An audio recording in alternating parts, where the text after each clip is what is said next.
Okay, so I just had an excellent experience that reminded me why I care so much about sharing with people. Like, nervous system regulation is not meant to just calm us down.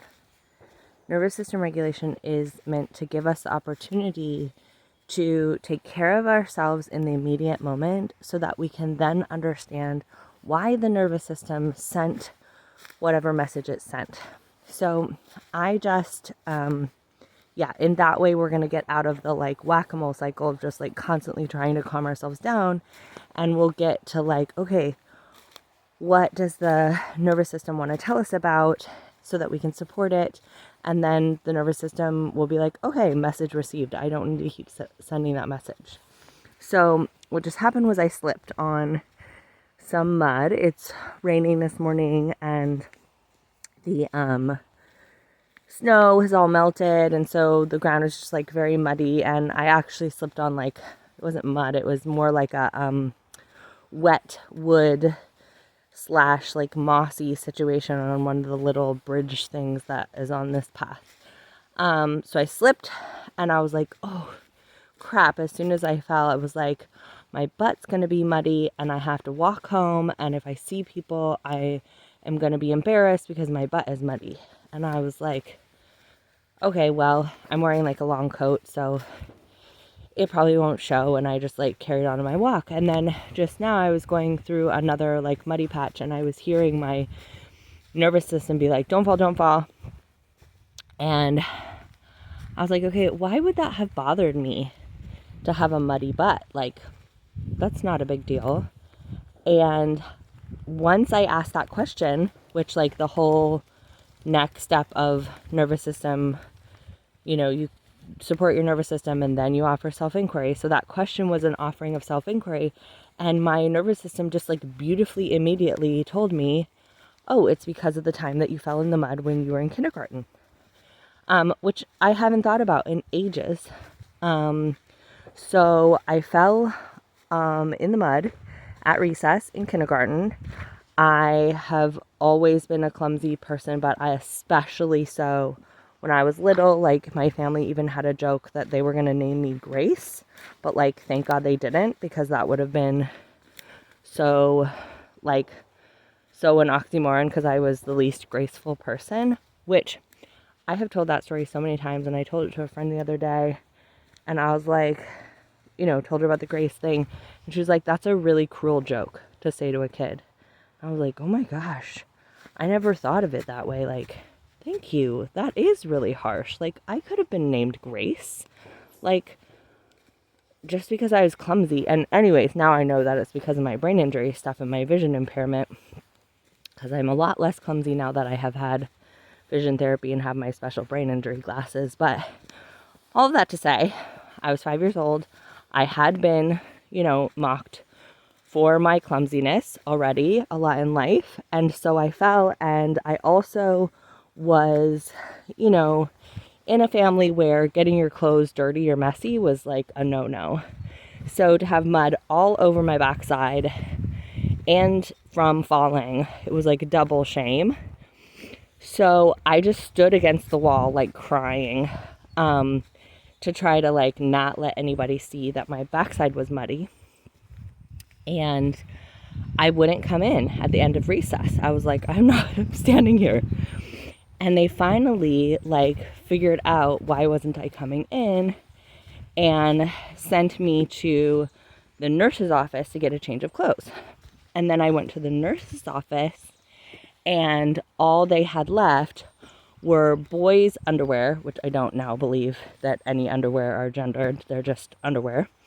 But at that phase, these were called boys' underwear and brown pants.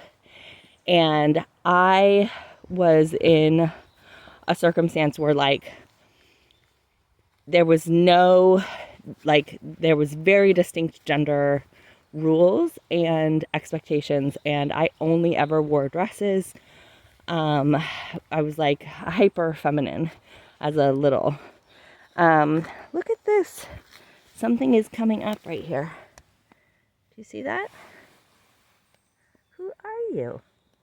some sort of little spring, somebody. Oh, look, there's another one.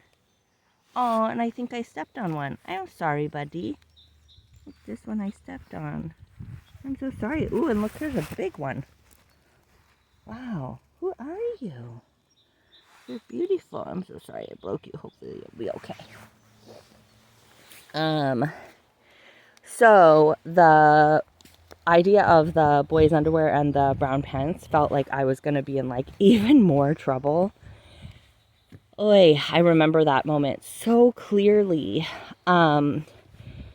So, you know, my body still has that. You know, my body doesn't know that that was 40 years ago because my body just thinks that's right now. Like those consequences are as severe now as they were when I was 5. So this gives me the opportunity to be like, oh, buddy, like, I'm so sorry that you went through that when you were 5, first of all. And I'm going to go back and I'm going to put my hand around that little kiddo and stand with them at the wall. Just be like, hey, friend, wow, given your experiences thus far in life, this is a big fucking deal. And I get it why you are freaked out. You make sense.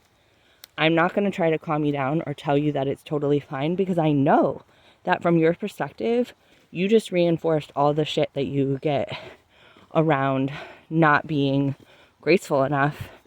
And you just got these clothes really dirty and that's not going to go down well. And I'm super with you in feeling upset about this. You make so much sense. And I would love to support you. So I'm wondering, I know that we only have these limited options of things to change into.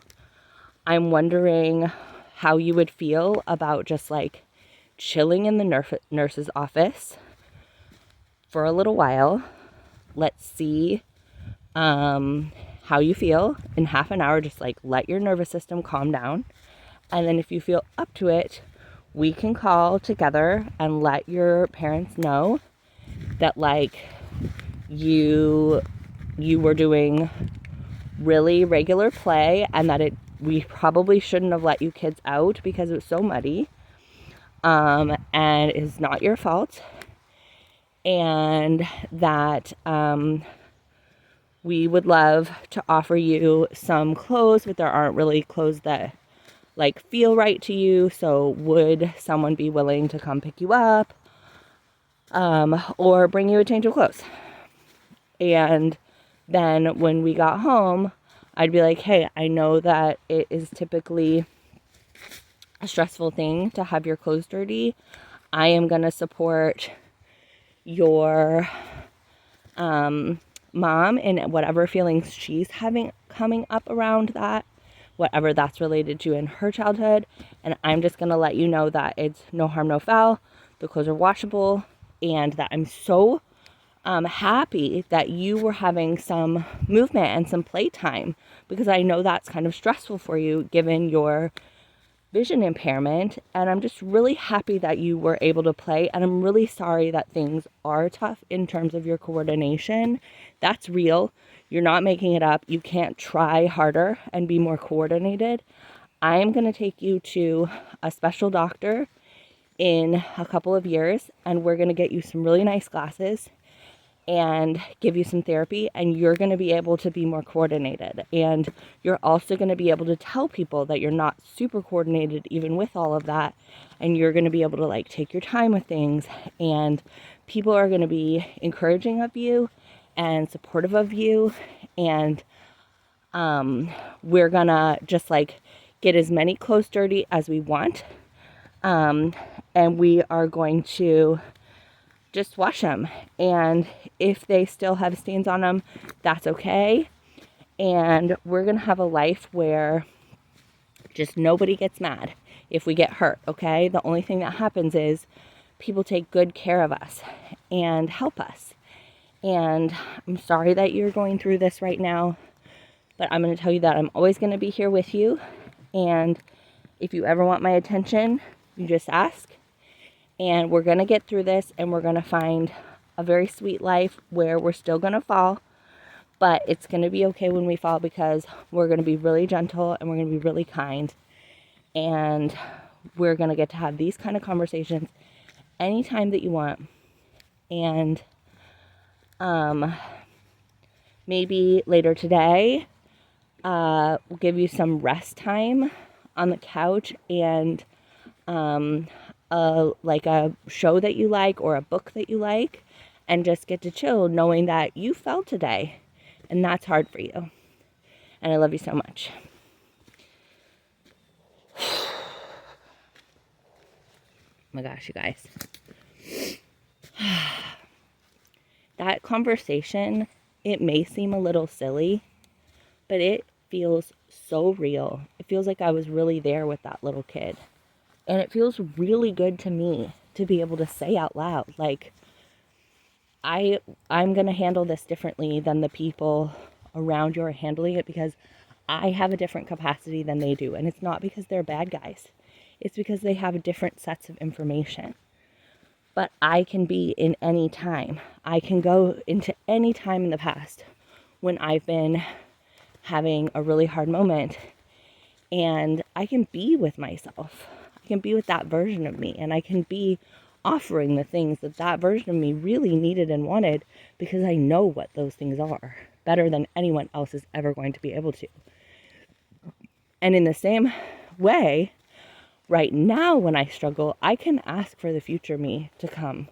The future me that knows more and has more capacity to come and be what I need right now. When I want other people to understand and they don't, I can ask the future me to understand, because the future me always will understand exactly, because they have exactly gone through what I am going through at any given moment.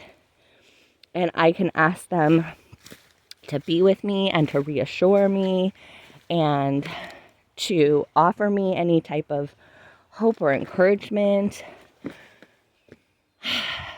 And it's so always available. And that's a big thing, is that, we want other people to be able to give us what we need and want, but that's just unrealistic. We don't know what they're going through in any given moment. And I really like what Byron Katie says, is that there's 3 kinds of business in the world: my business, other people's business, and God's business. And things like whether it's raining or not, that's God's business. Things like whether my family could support me being clumsy, that's their business. And my business is really taking good care of myself, asking for what I want from other people, but then understanding that they definitely are not required to give it to me. They're not required to even know what I'm talking about. They are struggling to be on this planet in the same way that I am. How the heck are they going to know what I need or have the resources to give it to me? That's just too much to ask of the world. So when I'm feeling like I'm not getting what I want, look at, isn't this pretty? This beautiful piece of bark.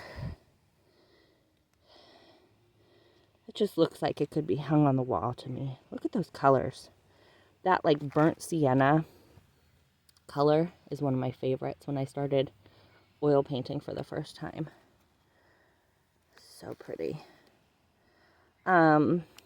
So yeah, like just, oh wow, look at that side.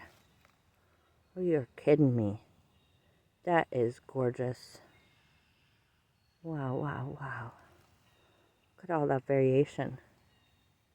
You are so pretty. So play around with that. Just wanted to, because it just happened in real time and was so like right here. Often people are like, what do you mean? Like, talk to yourself, and what do you mean self-inquiry, and isn't that kind of hard? I have a really well-developed imagination. I have spent most of my life reading and imagining. I'm very, very introverted, so I have a very strong imagination muscle, and so I tap into my imagination to have those conversations. But over time, like, it doesn't feel like imagination anymore. It feels like I'm really in those moments with my past and future selves.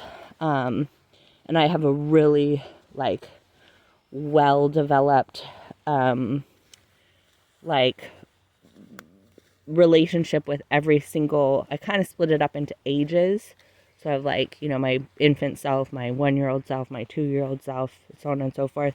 And then I have everything going forward until about like, I think my oldest self, I want to say, is like 92. And they are very awesome. They sort of like hold down the whole thing.